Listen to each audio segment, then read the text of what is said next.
Social media is solving the last mile problem for the drug dealers. They networked inside my son's school, they found him, and a lethal dose of a counterfeit drug was delivered to our home after we were asleep like a pizza.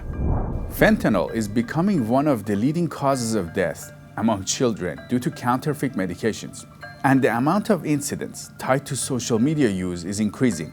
California is passing a law to limit social media addiction for kids.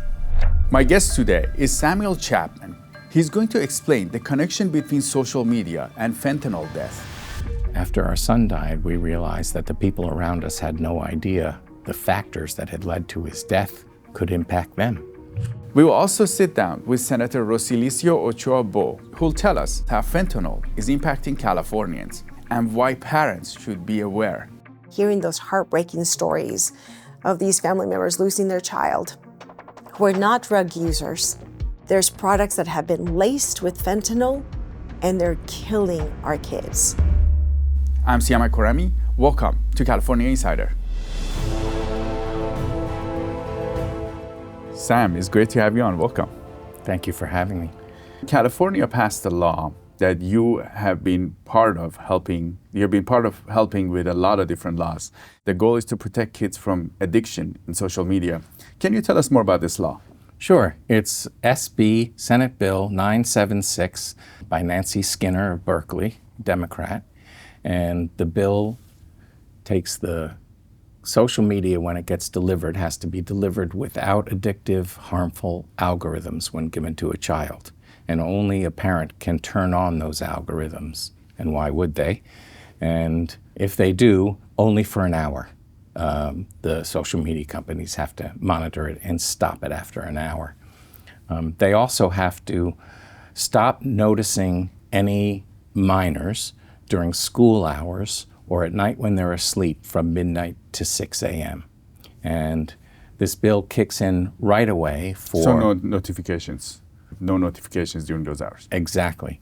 So the bill kicks in right away for people they know are of a certain age who have signed up honestly. And in 2 years, it changes where the social media companies have to have affirmative knowledge of all of their users' age so that they can make sure that the minors don't get treated wrong under the law. In the meantime, the social media lobbying companies will challenge this in court. And right now, the California Safe Design Act is being challenged in court on First Amendment grounds. And this will be challenged as well and enjoined, which is why there's the 2-year gap in knowledge for these social media companies. So hopefully 2 years from now, January 1st, 2027, it will be decided by California courts that it's legal to require age verification, not in violation of the First Amendment of the U.S. Constitution, which is the basis for the suits. Now, can you tell us how do these addictive algorithms work? Right. So they take the data from our children and they use it to drive things that make them stay on the platform or that give them ads that are directed towards them. Not necessarily healthy for them, but they know whether it's a boy or a girl or how old they are. And where things go wrong is that a lot of these algorithms are meant for adults. And so if a child goes on and they're feeling depressed and they let that be known, the algorithm picks up on it and they get what's called suicide baiting. And a razor blade goes across the screen and the blood drips down and it says, it won't be that bad. Terrible things that no child should ever see. And that just comes from a child feeling sad and expressing it, and the algorithm picks up on it. If your daughter goes on and she searches for a salad dressing recipe, within a day or two, she'll be fed eating disorder talk, eating disorder advice, how to hide bulimia, etc. So they take it too far. Instead of understanding that it's a boy or a girl and to send them a Barbie ad or a truck ad or whatever gender scripting normally society does, these things go way too far. And it's really meant to trigger adrenaline and keep you going. They also have the endless scrolling that keeps the kids on the platforms. That addiction is not healthy, and it drives other addictions, and it keeps them from doing their homework and getting their sleep. It's triggering anxiety, depression, suicidal thoughts. And is there any data on how much time kids are spending because of these algorithms? Yes, there is, and kids are spending over 6 hours a day on average in the United States on social media. Some much more than that, and obviously some less. And California, with SB 976, is trying to limit that. They've also recently put in a sister law that was signed by the governor, AB 3216, by Assembly Member Hoover, which will make it so that your phone may not be used during school unless the teacher says it's okay and it's part of the lesson plan or there's an emergency. And that will allow students to focus more in school, to be less anxious, and to have their attention spans returned. I think kids are fiddling with their phones in school, and they're missing a lot of the lessons and what they need to progress. If you're in geometry and you're playing with your phone and you miss about the isosceles triangle, you're going to be in trouble when you get to trigonometry or calculus. Kids aren't doing as well in school because they have their phones. Do you think this would be like a flip of a switch for social media companies? Can they just do it like that with a flip of a switch and just... They can do it like that. They can flip the switch. They already know what to do. These companies are bigger than most countries. They have incredible staffs of technologists who are prepared for anything that may be coming with the laws. They also challenge the laws, so it gives them a lot of extra time to be prepared in case it doesn't go their way. But yes, they could flip a switch tomorrow and make these platforms safe for our children. The reason they don't is because they get rewarded every 3 months when they announce to Wall Street the number of users that they have. And if that number goes down, their stock price gets hit. We're covering California issues, as you know. If you want us to cover the stories that are impacting your day-to-day life in California, reach out to me at siamak@californiainsider.com. Do you have any examples of families that have gotten impacted by you mentioned that kids could go on there and then the algorithm will take them a certain direction? And yes, well, my own family is an example of that, where my son was on Snapchat and he was offered something for free off of a colorful drug menu. And the way they found him is through the quick ad feature, which allows drug dealers and pimps to network inside any kid's friends when they have the quick ad feature turned on. And they turn it on so that they can meet other kids and network inside their schools, right? The snaps disappear, so the kids think they can act with impunity, and the drug dealers feel the same way. And so they networked inside my son's school. They found him. They put a colorful drug menu out there with emojis and offered him something for free. It was counterfeit drugs that they were peddling. It said at the bottom, "We deliver." And a lethal dose of a counterfeit drug was delivered to our home after we were asleep like a pizza. And we found somebody physically brought it. Physically brought it. That's what's happening. Social media is solving the last mile problem for the drug dealers, for the cartels, and ultimately the drug dealers here in the United States. You used to have to go to a dangerous neighborhood or to a park at night to get your drugs, and now they just get delivered at home, and it's super dangerous. And we found Sammy dead on the floor, tried to resuscitate him and failed. The firemen and the EMTs showed up and they worked on him for 45 minutes and they failed. Then the coroners came, police came. There's legislation right now on the table here in California, SB 918, which will require that social media platforms have an open line to the police manned by a human being for emergencies and investigations, and as well to return all valid subpoenas within 72 hours. So we're hoping the governor does not veto that, and within 2 weeks it should become law. Now, you mentioned your son got something that was supposed to be prescription drugs, right? Right. And then it had fentanyl. That's right. 60% of the pills online have fentanyl in them, according to the DEA. And 75% of the pills that the DEA interdicted last year have something called tranq or xylazine in with the fentanyl. And that's meant to extend the user's high. But both of those drugs suppress respiration. And xylazine is necrotic, and people are showing up in emergency rooms with dark patches of skin that are dying, and the only cure is an amputation. So, and our streets now are filled with walking zombies, people who can't really move and are standing up with their heads hung down. And in all of our cities, in San Francisco and Sacramento and Los Angeles and San Diego, it's an epidemic. There are almost 300 people dying every day in the United States from fentanyl poisoning. If you like California Insider and you like to know what's going on in California, make sure to check out Epoch Times. This is a newspaper that started by a group of Chinese Americans because of human rights abuses in China, and now is starting to grow here. Make sure to go to the Epoch Times website and check out the California section, where you can get a lot of fresh perspectives on what's going on in California. Now let's go back to the interview. A lot of us, when we hear about fentanyl, it's a big issue, but people still, there's some level of apathy.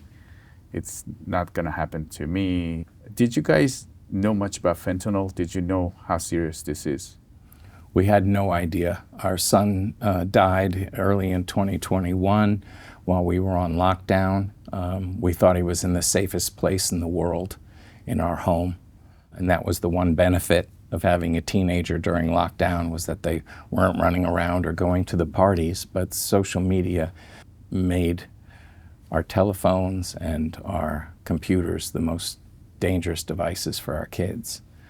So we had no idea what fentanyl was. And that night when we lost Sammy, my wife went on Instagram and published the drug menu that was used to warn our community about this drug dealer networking inside the kids at our school.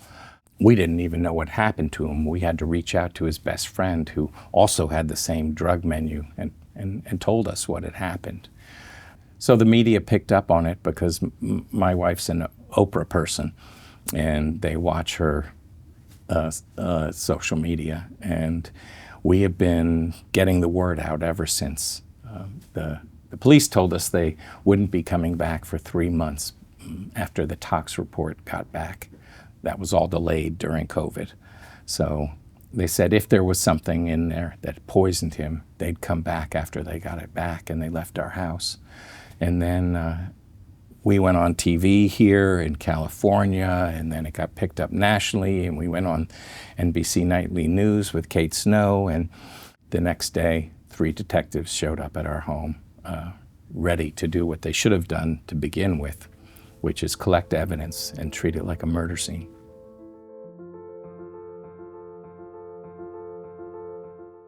Do you think we are taking fentanyl seriously as a society?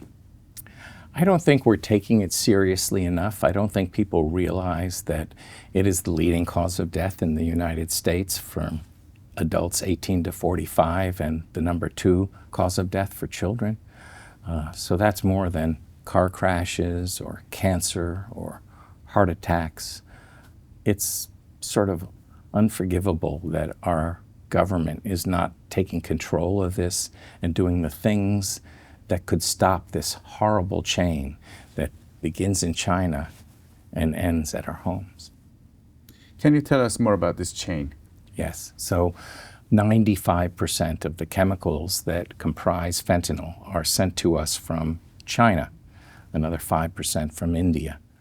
And they're sent to Mexico to the drug cartels along with the counterfeit pill molds to make them look like Percocet or Valium bars or Oxy, the more common things that people are trading online. They're even making rainbow fentanyl around Halloween. Wow. It looks like Smarties. They're trying to hook kids on fentanyl because once you try it once, you're hooked for life. And it's stronger than heroin, more addictive than heroin. And it only takes 2 grains of salt worth to kill someone who's not taken it before. So that's why so many people are dying, and the other ones are addicted forever. So it's been very profitable for the cartels. They are multi-billion-dollar sophisticated businesses right across our border with drug labs and ways of smuggling it into our country. Ann Milgram, the administrator of the DEA, says that fentanyl is the smallest, cheapest, most dangerous, and easiest to hide substance they've ever encountered. And this is the biggest drug crisis our country has ever had, with it being the leading cause of death. So the cartels are getting it across the border using many ingenious methods. They're getting it across through the regular ports of entry, including with American citizens, driving them across, being paid big money to get them across there, liquefying it, putting it into gas tanks of cars, and They create a separate tank, a smaller one for the gas, because it's only a one-way trip, and they drop their stuff off at drug labs across the border, and it gets reconstituted into the counterfeit drugs that are poisoning our families. It's going across in the ports on the big container ships that are barely able to be searched. We don't know what's in those big containers at the ports, and that's an easy way for them to get it in. They're using drones and tunnels. And once it gets across the border, social media kicks in. So people on Facebook are picking up jobs to go pick up the people who are bringing the drugs across and bring them to the various drug labs and get them further into our communities. Then they're being formed into the counterfeit pills that are killing our citizens. And then social media is solving the last mile problem for the drug dealers.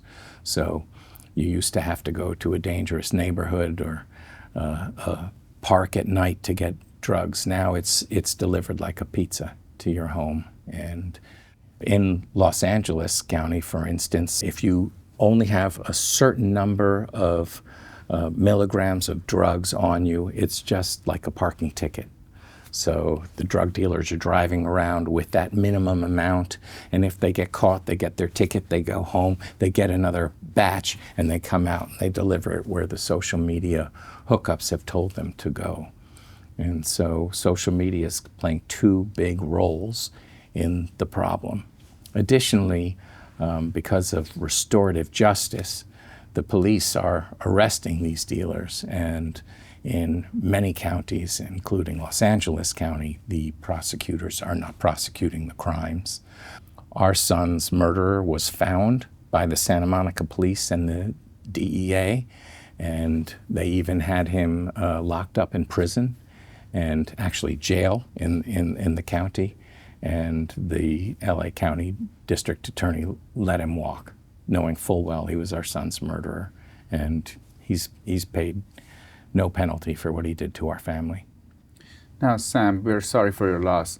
Now, do you think there is a bigger population that is getting addicted, but they're not making it to the statistics?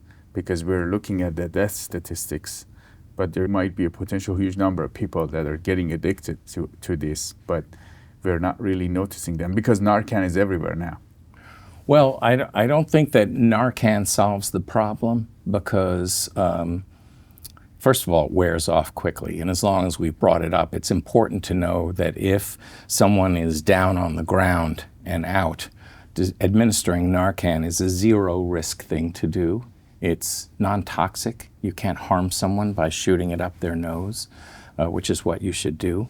And they may come around. And when they come around, sometimes, especially if there's some shame associated or it's a parent and a child, they don't dial 911 and they don't go to the hospital, and that's an enormous mistake because the Narcan wears off fairly quickly and they may need another dose, which the family may not have. That's why you have to get an ambulance there. But it's so addictive that that doesn't really stop the problem. The next day, that person's going to be on the hunt for more fentanyl, and they may not even know why. They may not understand why they're drawn to this, because addiction is a mystery to children. You know, they have no idea why. They can't help but go back online and contact somebody or get their friend to get them in touch with somebody else. But that's what's been happening to them. And the shame develops, and they don't want to tell their parents. They're scared the parents are going to take their phone or their computer away from them, which is what a lot of parents do. And that sends the kids even more underground with what they're doing, you know. So it can be a mistake if your kid is having trouble online to take the phone away, because they won't tell you more. They'll just be scared that they're going to lose their communication device, which is really the lifeblood of a lot of their social life. And that's why AB 3216 is so important. Not having the phones at school, you know, we really need to stop the traffic that's going on between kids and drug dealers and each other around what's happening with fentanyl, because that's really the root.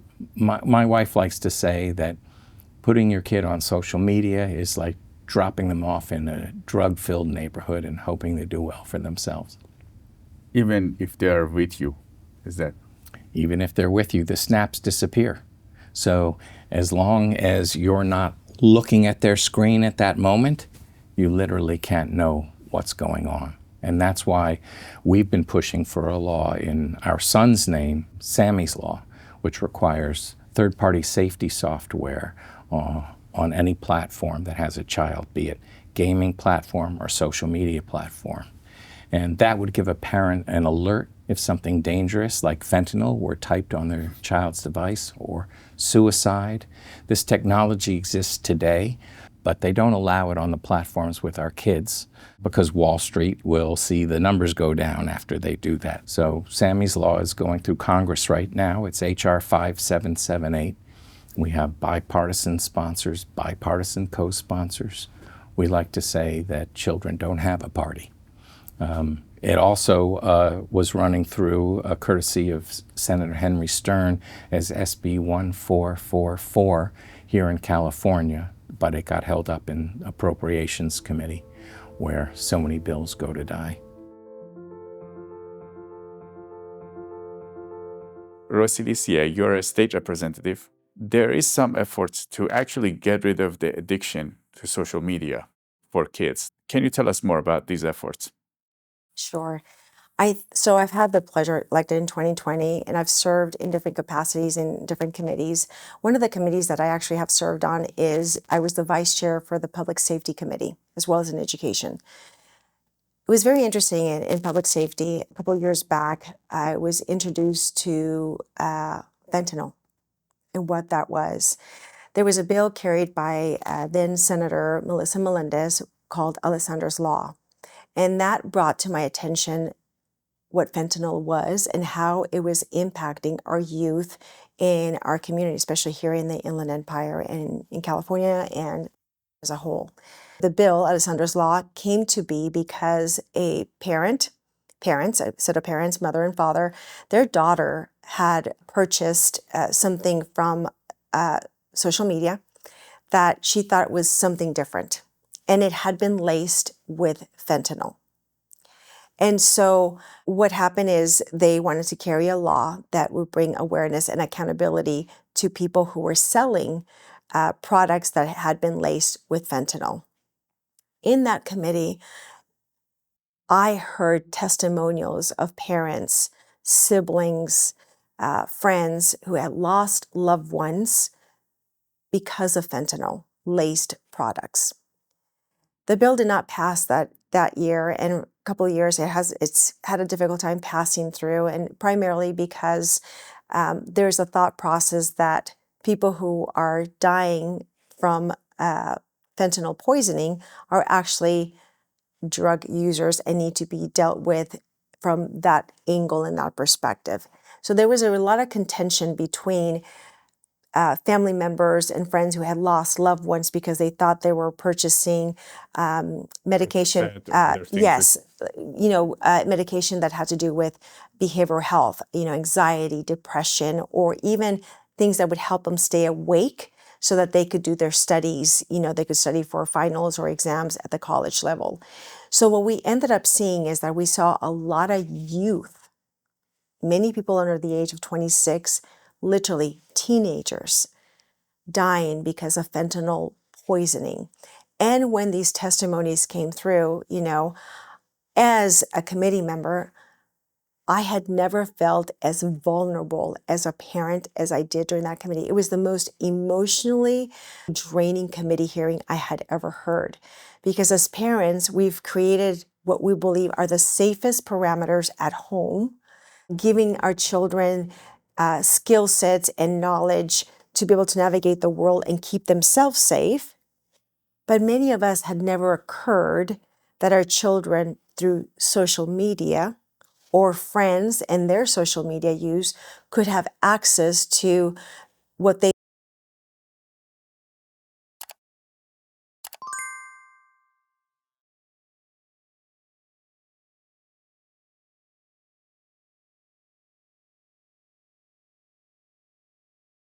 walking into your child's room who you think is studying and seeing that child dead.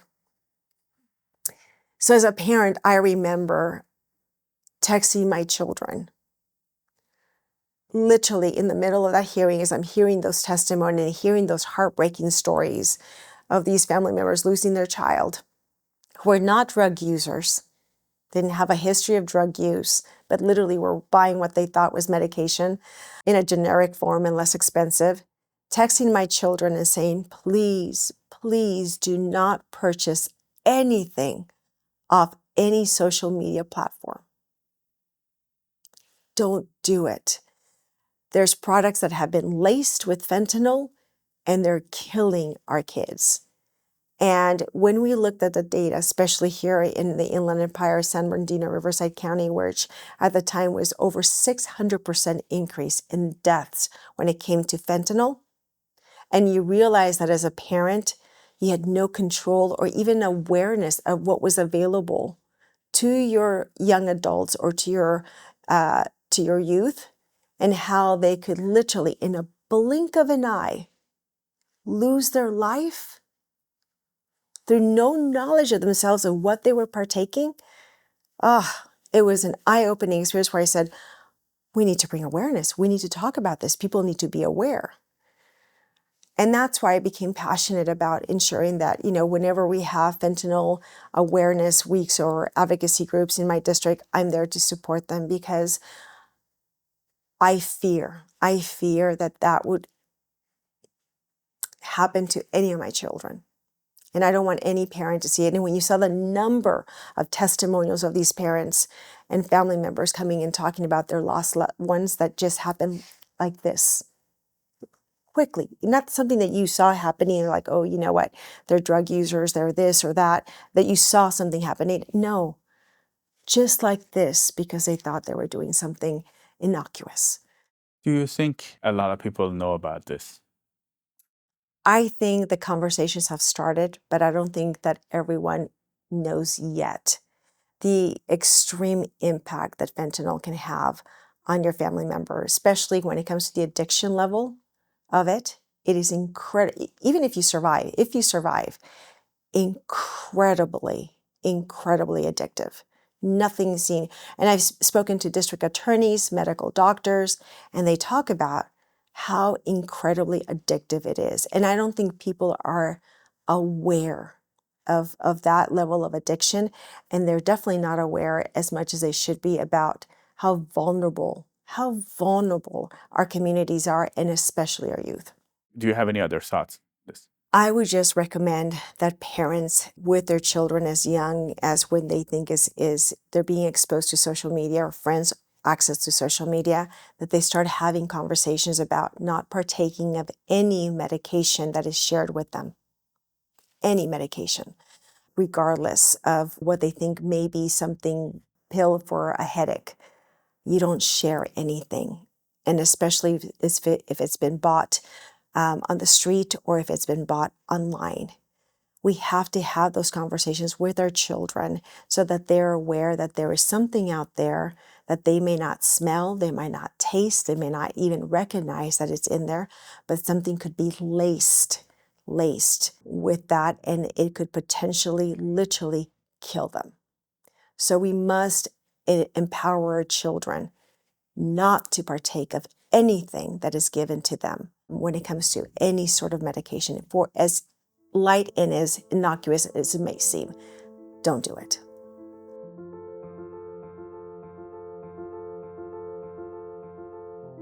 Now, Sam, you and your wife have kind of mobilized on this. Can you tell us why you guys are doing this?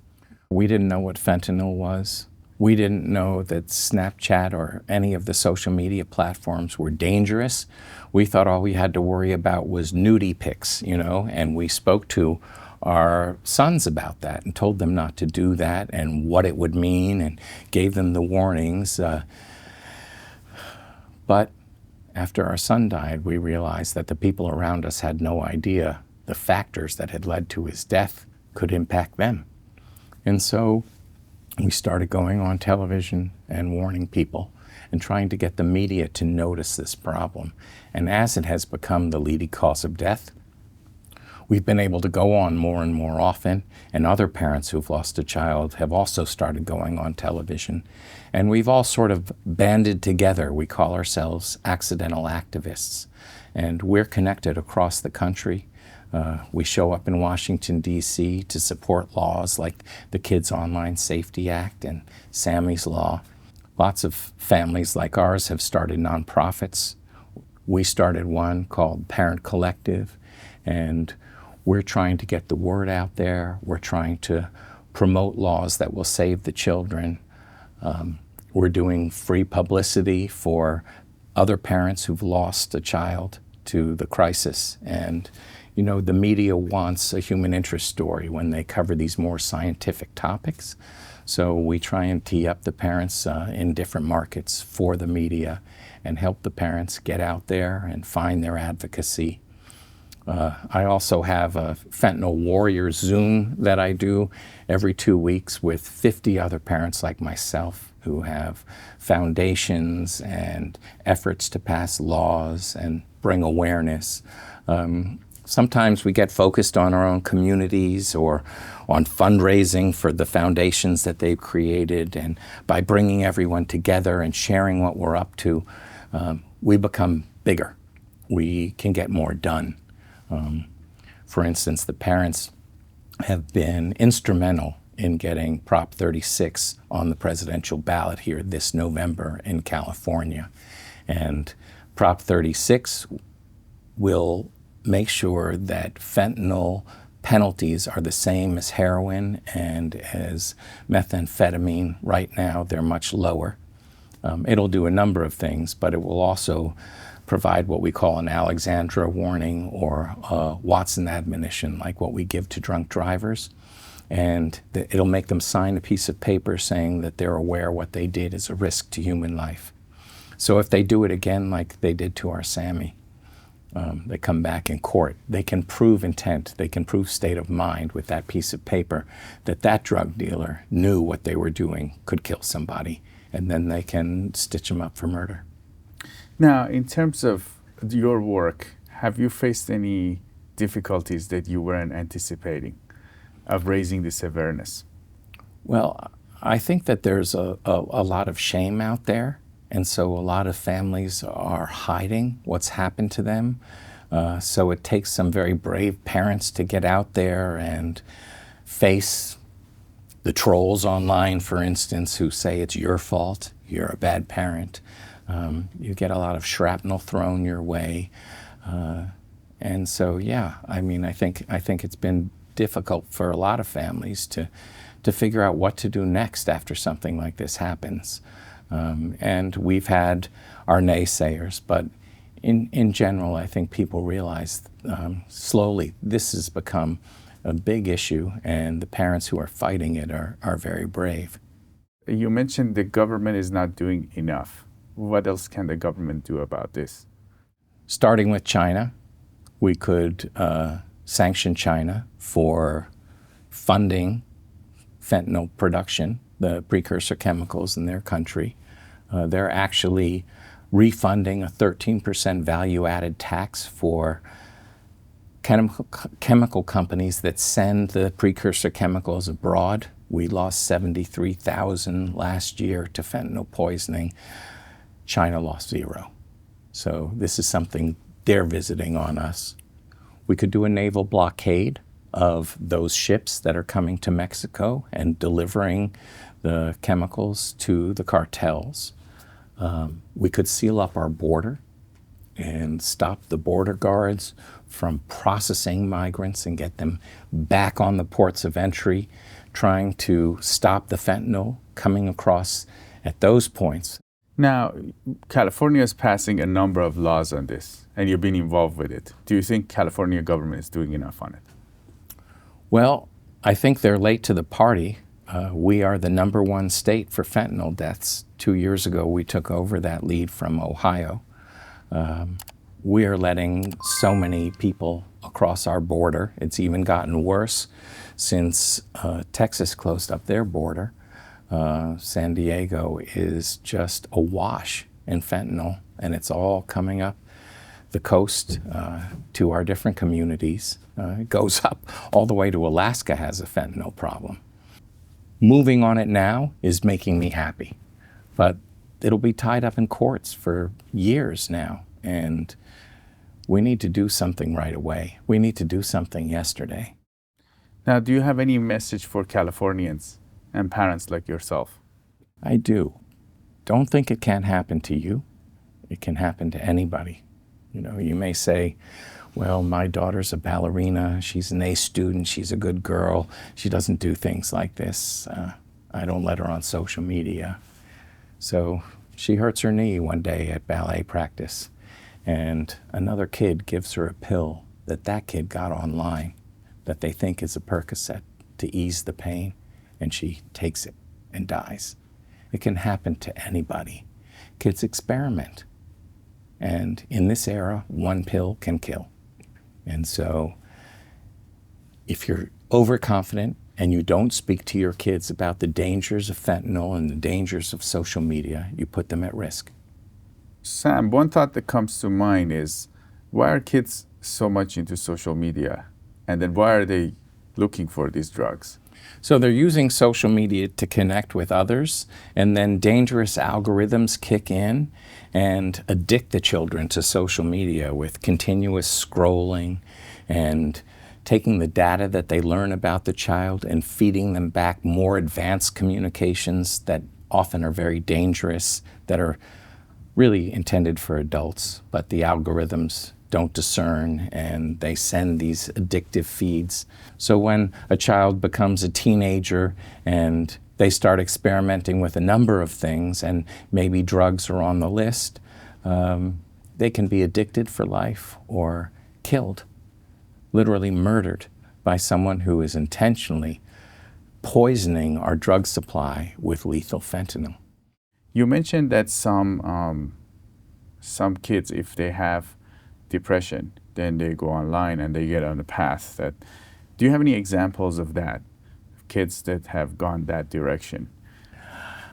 So yes, a friend of mine, her child was rooting for the wrong basketball team at school one day, and a kid started bullying him on Snapchat, and the quick add feature had that message quickly passed around to all the other kids that child knew and all the other kids that those children knew. And before you knew it, this child was cyberbullied over 200 times, being told that they would smoke his ashes and to kill himself. And his parents found him he hanged himself in the closet of his bedroom. And for 2 weeks, the Bronsteins didn't know what had happened to Nate, why this had happened. And he had even gone to the dean of the school that he attended and told the dean that he was being cyberbullied. But the dean never told the parents. And it wasn't until weeks later that one of the parents who had seen these messages turned it over to the family. Another friend of mine, a 5-year-old at a public school here in California, was working on a tablet. It was supposed to be a sanitized thing that had a lesson plan on it for the child. And a nude picture showed up on the tablet. And then later, suicide baiting showed up on the tablet. And the mother had to go into her public school and create an entire new program for device-free learning and put her child on it because she didn't trust, nor can we trust, these devices in our school. They're leaky, they're on the internet. The algorithms take hold on virtually every one of the platforms. So yeah, there are stories aplenty out there of kids who have been led down a road they otherwise would not have gone on. Sam, do you have any other thoughts for our audience? Well, I think it's important that people understand the dangers of social media and the fact that there are positives to them, and kids are really focusing their social lives around social media. We need to do things to limit their contact on social media and therefore with criminals who are taking advantage of the proliferation of these platforms to contact our children and do harm to them. And people think that they have everything under control, or they don't know about the dangers of fentanyl or counterfeit drugs being sold online. These things are being hidden behind Canadian pharmacies that give you a cheaper drug. Families are even bringing this poison accidentally into their own homes because they can't afford their prescriptions. But over half of the drugs sold online have a lethal dose of fentanyl in them, and we never knew that. And it's really important that everyone listening to this broadcast understands that one pill can kill and that this can happen to you. Even if you think you have everything under control, it's insidious. The internet is omnipresent in our society, and children are being impacted on it at school, at home. Even if you limit it at home, they can go at lunchtime and borrow their friend's phone. We almost have to form communities that are free of social media, schools that require no social media from the families who sign up. Australia, for instance, has just made a rule, no social media for anyone under 16 on the entire nation. And that sort of thing would be life-saving. And it's not just death, it's sexual exploitation, it's depression, anxiety, and suicide. There are dangerous challenges running across TikTok and the scrolling at the other platforms, choking challenge, huffing challenges. Children are tying ropes around their neck and making themselves pass out for a choking challenge, and some of them don't set it up right and they die. I have friends whose kids died from a silly thing that came across their TikTok. So I would say that we've moved into a new dangerous realm where technology is taking out a generation, and parents have to be on guard. I sort of wish that I had moved somewhere else and we still had our son. Sam Chapman, CEO of Parent Collective, it was great to have you in California Insider. Thank you for having me.